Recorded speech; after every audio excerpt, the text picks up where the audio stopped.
जय हिंद दोस्तों, स्वागत है आपका फैंटेसी एम्पायर 11 में। तो इस वीडियो में हम जो मैच कवर करेंगे वो होगा आईपीएल का मैच जो कि खेला जाएगा रॉयल चैलेंजर्स बेंगलुरु और चेन्नई सुपर किंग्स के बीच में।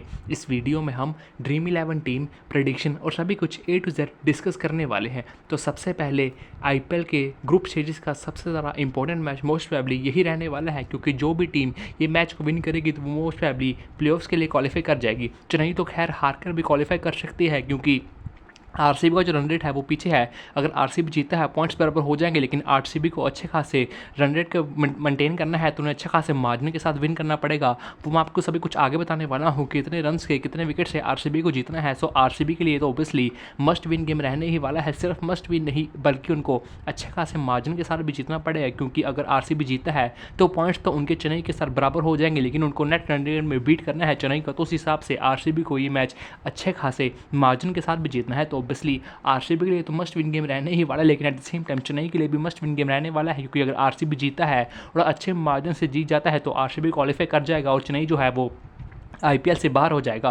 तो मोस्ट प्रोबेबली यही सबसे ज़्यादा इंपॉर्टेंट मैच रहने वाला है ग्रुप स्टेजेस का, क्योंकि अगर आप देखोगे जो भी मैचेस चल रहे हैं वो कुछ खास इंपॉर्टेंट मैचेस नहीं है। जैसे आज मुंबई और लखनऊ का मैच है, वो भी कुछ खास इंपॉर्टेंट नहीं मैच नहीं है। दोनों ही टीम जो है वो नॉकआउट हो चुकी हैं। उससे पहले पंजाब का मैच था, पंजाब भी नॉकआउट हो चुकी है। सो कुछ खास मैचेस चल नहीं रहे हैं, कुछ खास मतलब इंपॉर्टेंट मैचेस नहीं है कि दोनों ही टीम्स अच्छा खासा खेले तो कोई भी टीम कोई भी चेंजेस कर रही है। लेकिन इस मैच में आपको दोनों ही टीम्स अच्छा खासा जोर दिखाने वाली है। तो उस हिसाब से मैच आपकी टीम के लिए मतलब आपके फैंटेसी पॉइंट ऑफ व्यू से आपके लिए अच्छा खासा मैच रहने वाला है। इस वीडियो में हम दोनों ही टीम का प्लेइंग 11 अभी तक इसने क्या स्कोर किया है, ओवरऑल नंबर सभी कुछ ए टू जेड डिस्कस करेंगे पिच रिपोर्ट के हिसाब से। तो आपको अच्छी खासी इन्फॉर्मेशन मिलने वाली है। आपने मेक श्योर करना है वीडियो को आप ज़रूर लास्ट से लास्ट तक देखिएगा। अब सबसे पहले देखते हैं कि इस मैच का जो सिचुएशन है वो क्या रहने वाला है। अब आरसीबी के बारे में बात की जाए, आरसीबी के लिए मैच जीतना और मस्ट विन गेम रहने ही वाला है। लेकिन आरसीबी को अगर आरसीबी देखो पहले बैटिंग करती है तो आरसीबी को ये मैच 18 रन से जीतना होगा। मतलब अगर आरसीबी लगा लो 200 का स्कोर किया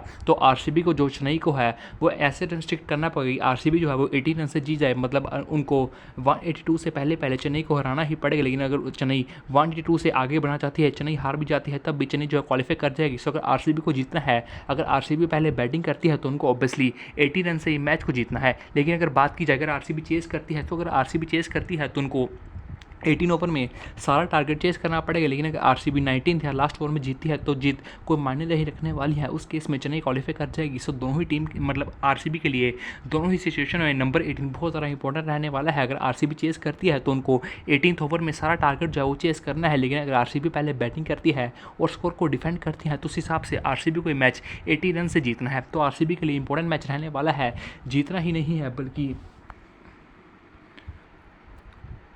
तो मैच ऑब्वियसली बहुत सारा इंपॉर्टेंट मैच रहने वाला है आरसीबी के लिए भी। सबसे पहले हम बात करते हैं पिच के बारे में। सो अगर पिच के बारे में बात की जो ऑब्वियसली आरसीबी के होम में मैच खेला जाने वाला, मतलब चेन्नई स्वामी में मैच खेला जाएगा। अगर आप चेन्नई स्वामी के विकेट देखोगे तो सिंपली बैटिंग के लिए बहुत ही ज़्यादा अच्छी विकेट है। क्विक आउटफील्ड है, क्विक आउटफील्ड का मतलब है कि अगर बाउंड्री को बॉल जाएगी तो अच्छी खासी गति से ट्रैवल करेगी। सो अगर अच्छी खासी गति से बॉल ट्रैवल करने वाले हैं तो ऑब्वियसली रन ज़्यादा बनने वाले हैं। तो ये भी बैटर्स को ही एडवांटेज जाता है।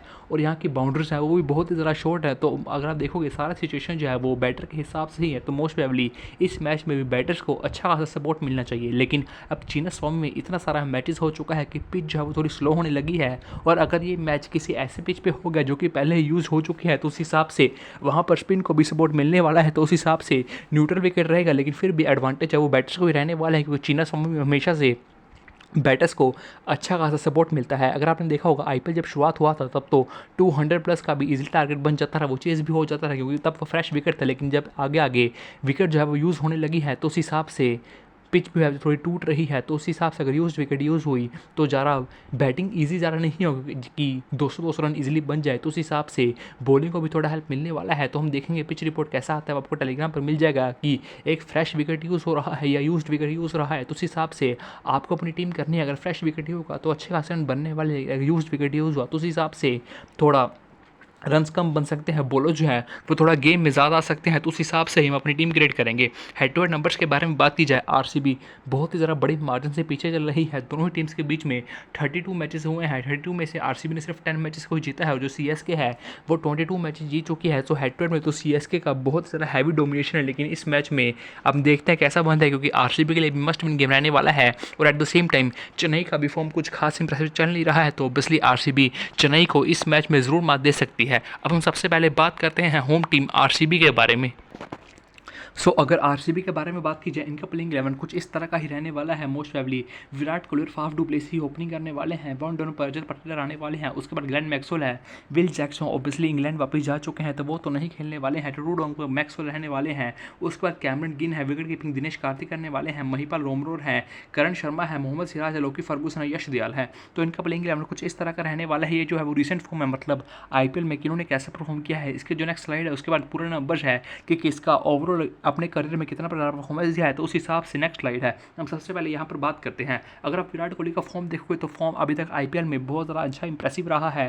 बंदा ऑरेंज कैप होल्डर भी है, सो रेगुलर बेसिस पर हर मैच में रन बना रहा है। ऑब्वियसली सीबीसी का भी आपकी टीम के लिए बड़ी ऑप्शन रहने वाला है। देखोगे 51 का स्कोर किया है, 70 का है, 42 का है, 92 का है, 27 का है, तो 27 को छोड़ के बाकी सभी मैचेस में अच्छा खासा परफॉर्म किया है, तो ऑब्वियसली आपकी टीम के लिए एक अच्छा सीबीसी का ऑप्शन भी रहने वाला है। आपको अपनी टीम में ज़रूर कंसीडर करना है। अब फाफ के बारे में बात की जाए, फॉर्म कुछ खास इंप्रेसिव चल नहीं रहा है, सिर्फ एक 64 का ही नौका है, उसके पहले 9 और 6 था, उसके बाद भी 24 और 25 है, तो उस हिसाब से कुछ खास इंप्रेसिव फॉर्म इनका इस सीज़न रहा नहीं है। लेकिन अगर आप देखोगे ये मैच आरसीबी के लिए मस्ट विन गेम रहने वाला है। फाफ अच्छा खासा एक्सपीरियंस प्लेयर है, आरसीबी का कैप्टन है, तो इस मैच में इनको रिस्पॉन्सिबिलिटी के साथ खेलना ही पड़ेगा। तो फाफ इस मैच में ज़रूर चमक सकते हैं, क्योंकि सबसे पहले एक्सपीरियंस प्लेयर है, ऐसे मैचेस में खेलने का अच्छा खासा एक्सपीरियंस है, और अपनी फॉर्मर टीम चेन्नई के खिलाफ खेल रहे हैं, तो ऑब्वियसली उनके खिलाफ अच्छा खासा परफॉर्मेंस देने की कोशिश करेंगे। और अगर आप देखोगे पिच है वो बैटर को सपोर्ट करने ही वाली है, तो उस हिसाब से फाफ टू प्लेसी को वहाँ पर भी एडवांटेज मिलने वाला है। तो ऑब्वियसली आपको फाफ टू प्लेसी को भी अपनी टीम में जरूर कंसीडर करना चाहिए। लेकिन अगर ऐसा आता है कि पिच रिपोर्ट कि थोड़ा यूज्ड विकेट है, बॉलर्स को सपोर्ट मिलने वाला है, तो उस हिसाब से आप अपनी टीम से फाफ टू प्लेसी को रिस्क लेकर ड्रॉप कर सकते हो। लेकिन अभी के लिए मैं फाफ टू प्लेसी को भी अपनी टीम में कंसीडर करने ही वाला हूँ, क्योंकि सबसे पहले चेन्नई के बॉलर्स का भी कुछ खास फॉर्म इंप्रेसिव चल नहीं रहा है। पिच जो है वो बैटिंग फ्रेंडली रहने वाली है। फाफ डू प्लेसी अच्छा खासा एक्सपीरियंस प्लेयर है, ऐसी मस्ट विन गेम में फाफ डू प्लेसी ज़रूर से ज़रूर अच्छा खासा कॉन्ट्रीब्यूशन करके दे सकता है। तो उस हिसाब से अभी के लिए मैं फाफ डू प्लेसी को अपनी टीम में कंसीडर करने वाला हूँ। पाटीदार के बारे में बात की जाए, स्टार्ट ऑफ द सीज़न बहुत ही ज़्यादा गंदा हुआ था, बंदा बिल्कुल भी रन नहीं बना पा रहा था, लेकिन जैसे जैसे सीज़न आगे बढ़ा, सेकंड फेज आईपीएल का सेकंड फेज आया, तब से बंदे ने अच्छा खासा परफॉर्मेंस दिया है। लास्ट कुछ मैच देखोगे 50 का स्कोर किया है, 55 का स्कोर किया है, 52 का स्कोर किया है। सो एक मैच में बैटिंग नहीं है, उससे पहले 4 मैचेस में 3 मैचेस में 50 प्लस का स्कोर किया है, तो अच्छी खासी फॉर्म चल रही है। स्पिन को बहुत ही ज़्यादा गंदे तरीके से मारता है, मतलब स्पिन को पाटीदार जो है वो बहुत ही ज़्यादा बढ़िया खेलता है। चेन्नई का जो स्ट्रेंथ है वही स्पिन है, तीक्ष्णा है, सैंटनर है, जडेजा है, सो उनको टैकल करने के लिए पाटीदार का यूज़ जो है वो जरूर किया जा सकता है। लेकिन सामने देखोगे तीनों स्पिनर्स वर्ल्ड क्लास हैं। तीक्ष्णा भले ही थोड़े रन लीक करते हैं, लेकिन सैंटनर और जडेजा बिल्कुल भी रन नहीं लीक करते हैं, एक ही लाइन और लाइन के साथ बॉलिंग करते हैं। तो उस हिसाब से पाटीदार को भी जरूर थोड़ा स्ट्रगल मिलने ही वाला है, तो 50-50 ऑप्शन रहने वाले हैं। अभी के लिए मैं ज़्यादा कंसीडर करने ही नहीं वाला हूँ। मैक्सवेल को बिल्कुल भी भूल कर भी ड्रॉप करना नहीं है, फॉर्म बहुत ही ज़्यादा गंदा चल रहा है, बिल्कुल ही बंदा 10 रन भी नहीं बना पा रहा है। बैटिंग से तो फॉर्म बहुत ही ज़्यादा गंदा है, लेकिन सामने के देखोगे चेन्नई के पास अच्छे खासे लेफ्टीज़ है, शिवम दुबे हैं, सचिन रविंदर भी हैं, जडेजा भी हैं, सो अच्छे खासे लेफ्टीज़ हैं। तो उस हिसाब से मैक्सवेल का अच्छा खासा बॉलिंग आना चाहिए। विल जैक्स भी जा चुका है, तो ऑफ स्पिनर एक मात्र बचता है जो मैक्सवेल ही है। सो मैक्सवेल का इस मैच में 2 से 3 ओवर तो कम से कम आना ही चाहिए। सो 2 से 3 ओवर आएगा मैक्सवेल का, और मैक्सवेल 2 डाउन बैटिंग करने वाला है, तो उस हिसाब से मैक्सवेल आपकी टीम के लिए मस्ट टैपिक रहने वाला है। अब ऐसी इंपॉर्टेंट सिचुएशन में अगर मैक्सवेल जैसा प्लेयर परफॉर्म करता है, तो ऑब्वियसली आपकी टीम के लिए अच्छा खासा ऑप्शन रहने वाला है। मैक्सवेल को यही मौका मिलने वाला है, क्योंकि अगर आप देखोगे सारा सीजन मैक्सवेल का बहुत ही ज़्यादा गंदा रहा है, तो मैक्सवेल को अगर हीरो बनना है तो ये मैच में हीरो बनना पड़ेगा, क्योंकि अगर मैक्सवेल ये मैच जिताता है तो ऑब्वियसली जो टीम है वो प्लेयर्स के लिए भी क्वालिफाई कर सकती है। तो आपकी टीम के लिए मस्ट टैपिक रहने वाला है। बड़े रिस्क टेकर हो ग्रैंड लीग में 4 मेंबर मैक्सवेल को अपनी टीम का सीबीसी भी जरूर ट्राई कर सकते हैं, लेकिन मैं स्मॉल लीग में नहीं बोलूँगा, 4 मेंबर भी नहीं बोलूँगा, ज़रा ग्रैंड लीग में ही ट्राई करना है, क्योंकि फॉर्म बहुत सारा गंदा चल रहा है। लेकिन ऑफ स्पिनर है, सामने लेफ्टीज है, तो इस मैच में अच्छा खासा बॉलिंग करने के चांसेस है। बैटिंग में कभी भी फॉर्म में आ सकता है। पिच जो है वो बैट्समैन को सपोर्ट करने वाला है, तो उस हिसाब से मैक्सवेल मस्ट टैपिक रहने वाला है। ग्रीन के बारे में बात की जाए, हर मैच में ओवर कर रहा है तो उस हिसाब से आपकी टीम के लिए अच्छा खासा ऑप्शन रहने वाला है। 2-3 डाउन पर बंदा बैटिंग भी कर रहा है तो ऑब्वियसली आपकी टीम के लिए अच्छा खासा ऑप्शन रहने वाला है। 37 रन और 2 विकेट, उससे पहले देखो 0 विकेट, 1 रन 1 विकेट, 46 0 विकेट। सो किसी ना किसी डिपार्टमेंट में कंट्रीब्यूशन करके देख ही रहा है, आइदर रन्स बना रहा है, आइदर विकेट ले रहा है, तो ऑब्वियसली उस हिसाब से आपकी टीम के लिए अच्छा खासा ऑप्शन रहने वाला है। कैमरन ग्रीन को जरूर कंसीडर करना है। अब कार्तिक के बारे में बात की जाए, फॉर्म भी कुछ खास वैसे चल नहीं रहा है, बैटिंग भी ज़रा मिलने नहीं वाले, लेकिन सामने माही भाई है, माही भाई का तो बैटिंग बिल्कुल भी नहीं आ रहा है, तो उस हिसाब से ऑब्वियसली आपकी टीम के लिए दिनेश कार्तिक की बेटर ऑप्शन रहने वाला है, इसी को कंसीडर करना है। लोमडो ड्रॉप कर सकते हो, लेने का कुछ खास मतलब बनता नहीं है। करम शर्मा फॉर्म कुछ खास वैसे चल नहीं रहा है, 2 wicket 0 wicket 1 wicket 2 wicket 0 wicket. Pitch से स्पिन को कुछ खास सपोर्ट मिलने नहीं वाला है। चेन्नई के प्लेयर स्पिन को बढ़िया खेलते हैं तो उस हिसाब से इनको ड्रॉप कर सकते हो। सिराज के बारे में बात की जाए, फॉर्म डिसेंट ही चल रहा है, लेकिन प्लेयर पर्सनली मुझे ज़्यादा इंप्रेसिव नहीं लगता है। टेस्ट मैच में ओडीआई में बहुत ज़्यादा लीथल बॉलर, लेकिन टी20 उतना ही ज़्यादा खराब बॉलर है। टी20 में ज़रा लाइन और लेंथ काम नहीं करती है, लेकिन वेरिएशन ज़्यादा काम करती है। अगर आप देखोगे सऊदी वर्ल्ड क्लास बॉलर है, टेस्ट में कोई मुकाबला नहीं है, ओडीआई में बिल्कुल भी मुकाबला नहीं है, लेकिन टी20 में गधों की तरह उसकी पिटाई होती है। वैसे ही सिराज है, टी20 में गधों की तरह पिटाई होती है, लेकिन टेस्ट और ओडीआई में बंदा बहुत ही ज़रा अच्छी बॉलिंग करता है। सो टी20 के हिसाब से सिराज कुछ खास अच्छा ऑप्शन रहने नहीं वाला, लेकिन बंदा डेथ में ज़रूर बॉलिंग करके दे सकता है। Ferguson 2 wicket 1 wicket 0 wicket 2 wicket 2 wicket, तो ऑब्वियसली मस्ट टैपिक रहने वाला है, डेथ में बॉलिंग करेगा, अच्छी खासी गति के साथ बॉलिंग करता है। इस पिच पे इसकी बॉलिंग जो है वो सूट करने वाली है, बाउंसर्स का अच्छा खासा प्रयोग करता है, तो ऑब्वियसली आपकी टीम के लोकी फर्गूसन अच्छा खासा ऑप्शन रहने वाला है। यश दयाल के बारे में बात की जाए, फॉर्म कुछ खास इंप्रेसिव चल नहीं रहा है, ईजिली अपनी टीम से ड्रॉप कर सकते हो। इनके नंबर्स के बारे में बात की जाए, विराट कोहली 51 के एवरेज स्टैंडर्ड ऑप्शन रहने वाले हैं, मस्ट टैपिक रहने वाले। फाफ डू पीसी का 35 का एवरेज है, पटीदार की भी 35 का एवरेज है, लेकिन ये डोमेस्टिक एवरेज है, ये इंटरनेशनल मैचेस का एवरेज नहीं है। मतलब इनका पटीदार का बाकी सभी प्लेयर्स का इंटरनेशनल मैचेस का एवरेज है, लेकिन रजत पटीदार का जो है वो डोमेस्टिक मैचेस का एवरेज है। मैक्सवेल के बारे में बात की जाए, 106 मैचेस में सिर्फ 40 विकेट है, लेकिन 30 का एवरेज भी है। सो ऑब्वियसली इंटरनेशनल मैचेस में बॉलिंग थोड़ी कम ही करते हैं, क्योंकि ऑस्ट्रेलिया के पास अच्छे खासे ऑप्शन रहते हैं, तो उस हिसाब से इनको वहाँ पर ज़्यादा बॉलिंग मिलता नहीं है, लेकिन इस मैच में अच्छा खासा बॉलिंग करने का चांसेस रहने वाला है। कैमरन ग्रीन को ऑब्वियसली ऑस्ट्रेलिया से कुछ खास खेलने का मौका मिलता नहीं है। ऑस्ट्रेलिया के पास वर्ल्ड क्लास ऑलराउंडर है, मार्कस स्टोनीज है, मिचेल मार्श है, तो पहले ही इतने ज़्यादा ऑलराउंडर्स बने पड़े हैं, तो ऑब्वियसली कैमरन ग्रीन की ज़्यादा जगह बनती नहीं है, तो उस हिसाब से इनको इंटरनेशनल क्रिकेट में ज़्यादा परफॉर्मेंस करके देने का मौका मिला नहीं है, तो उस हिसाब से इनका नंबर इंटरनेशनल क्रिकेट के उतना कुछ खास इंप्रेसिव नहीं है, लेकिन प्लेयर बहुत ज़्यादा बढ़िया है, ड्रॉप करना नहीं है। दिनेश कार्तिक 26 का एवरेज है, लोमरो का भी 25 का एवरेज है, इनका भी डोमेस्टिक नंबर्स है। करण शर्मा का एक मैच में एक ही विकेट है, उसके बाद फर्गूसन का 38 मैचेस में 54 विकेट्स है, नंबर बहुत ज़्यादा इंप्रेसिव है, मस्ट टैपिक रहने वाले हैं। सिराज का 10 मैच में 12 ही विकेट है, और यश दयाल का भी डोमेस्टिक रिकॉर्ड है, इसका 54 मैचेस में सिर्फ 51 ही विकेट्स है। सबसे ज़रूरी बात, आपको हमारा फाइनल टीम जो भी फाइनल अपडेट्स रहता है सारा टेलीग्राम पर मिलने वाला है, सो आपको टेलीग्राम को ज़रूर से ज़रूर ज्वाइन करना है। अगर आपको वीडियो अच्छी लग रही है, आप यूट्यूब को भी जरूर मतलब सब्सक्राइब कर सकते हैं, वीडियो को भी ज़रूर से ज़रूर लाइक कर सकते हैं। अब हम बात करते हैं away from the home team Chennai के बारे में। सो अब चेन्नई का प्लेइंग एलेवन कुछ इस तरह का रहने वाला है। इनके जो ओपनर्स हैं वो गायकवाड़ और रविचंद्रन रहने वाले हैं, left hand batsman right hand batsman combination रहने वाला है। वन डाउन पर मिचेल रहने वाले हैं, शिवम दुबे रहने वाले हैं, फिर जडेजा है, रिजवी है, माही भाई हैं, सैडनर हैं, लॉर्ड ठाकुर हैं, उसके बाद तीक्ष्ण है, सिमरनजीत सिंह है। सिमरनजीत सिंह की जगह पर तुषार देशपांडे भी खेल सकते हैं, तीक्ष्ण की जगह पर दीपक चाहर भी खेल सकते हैं। सो ऐसे कुछ चेंजेस जरूर हो सकते हैं। सबसे पहले बात करते हैं रचिन रविंद्र के बारे में। प्लेयर यंग है, अच्छा खासा है, लेकिन अभी के लिए फॉर्म उतना ही सारा गंदा चल रहा है। जब IPL शुरू हुआ था तो अच्छे खासे फॉर्म में चल रहा था, लेकिन जैसे सीज़न आगे बढ़ा तो फॉर्म बिल्कुल गायब हो गया, बीच में ड्रॉप भी कर दिया गया था, लेकिन जब से वापस आया है तब से भी कुछ खास इंप्रेसिव फॉर्म चल नहीं रहा है। लेकिन अटैकिंग बैट्समैन है, पावर प्ले में बैटिंग करेगा, पिच है वो बैट्समैन को सपोर्ट करने वाले, तो ऑब्वियसली अच्छे खास रन बना के दे सकते हैं। RCB का बॉलिंग देखो इतना भी कुछ खास इंप्रेसिव नहीं है, तो ऑब्वियसली रचिन रविंद्र इस मैच में ज़रूर बड़ा स्कोर कर सकता है। गायकवाड़ के बारे में बात की जाए, परफॉर्मेंस बहुत ज़्यादा इंप्रेसिव चल रहा है, 98 62 32 0 42, सो अच्छे खासे रन बना के दे रहा है, तो ऑब्वियसली मस्ट टैपिक रहने वाला है। इवन एक CBC का बढ़िया ऑप्शन रहने वाला है, स्पिन को पेस को सभी को बढ़िया खेलता है, सिर्फ स्विंग के आगे स्ट्रगल करता है। इस मैच में ज़्यादा स्विंग रहने नहीं वाली है, तो उस हिसाब से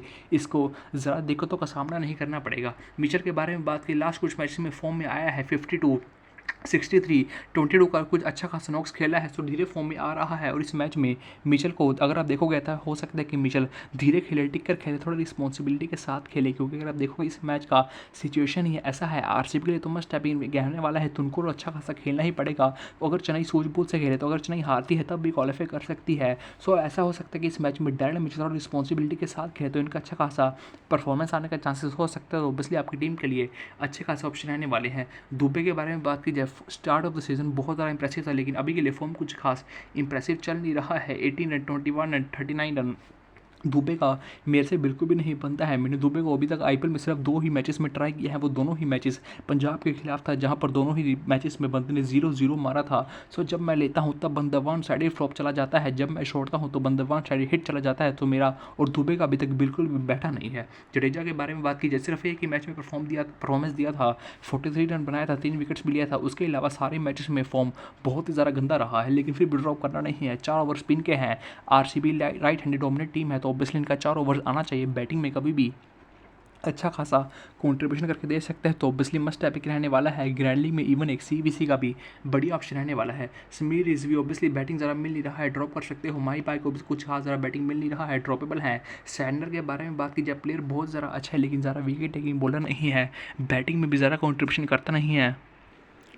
तो उस हिसाब से आप अपनी टीम से सैडनर को भी ड्रॉप कर सकते हैं, लेकिन रिस्की ऑप्शन रहने वाला है, बड़े रिस्क टेकर। तो ऑब्वियसली सैडनर को आप अपनी टीम में ज़रूर से ज़रूर कंसीडर कर सकते हो। शार्दुल ठाकुर के बारे में बात की जाए, बहुत सारी हवा उड़ी थी, अब चेन्नई में वापस आ चुके हैं। माही भाई के अंदर अच्छे खासे विकेट्स रहने वाले हैं, फॉर्म में वापस आ चुके हैं, लेकिन ऐसा बिल्कुल भी नहीं हुआ है। इवन कि इनको तो स्टार्ट भी नहीं दिया गया था, अभी आईपीएल के सेकंड फेज में ही इनको रेगुलर बेसिस पे स्टार्ट मिलने लगा है, लेकिन वहाँ पर भी कुछ खास परफॉर्मेंस रहा नहीं है। डेथ में भले ही बॉलिंग कर सकते हैं, अच्छे खासे ऑप्शन रहने वाले हैं। चेन्नई पहली इनिंग में बॉलिंग करती है तभी ज़रा कंसीडर करना है, नहीं तो आपको ज़रा कंसीडर नहीं करना है। थिक्सना के बारे में बात की जाए, फॉर्म कुछ खास इंप्रेसिव चल नहीं रहा है, बंदा रन्स बहुत ही ज़रा लीक करता है, तो ऑब्वियसली आप अपनी टीम से ड्रॉप कर सकते हो। सिमरजीत सिंह के बारे में बात की जाए, फॉर्म इंप्रेसिव चल रहा है, लेकिन कुछ खास अच्छा खासा खेलने का एक्सपीरियंस नहीं है, और इस मैच में मस्ट विन गेम रहने वाला है, तो क्या पता कैसा परफॉर्मेंस रहे, तो अभी के लिए ड्रॉप कर सकते हो। लेकिन अगर तुषार देशपांडे खेलता है तो वो आपकी टीम के लिए बढ़िया ऑप्शन रहने वाला है।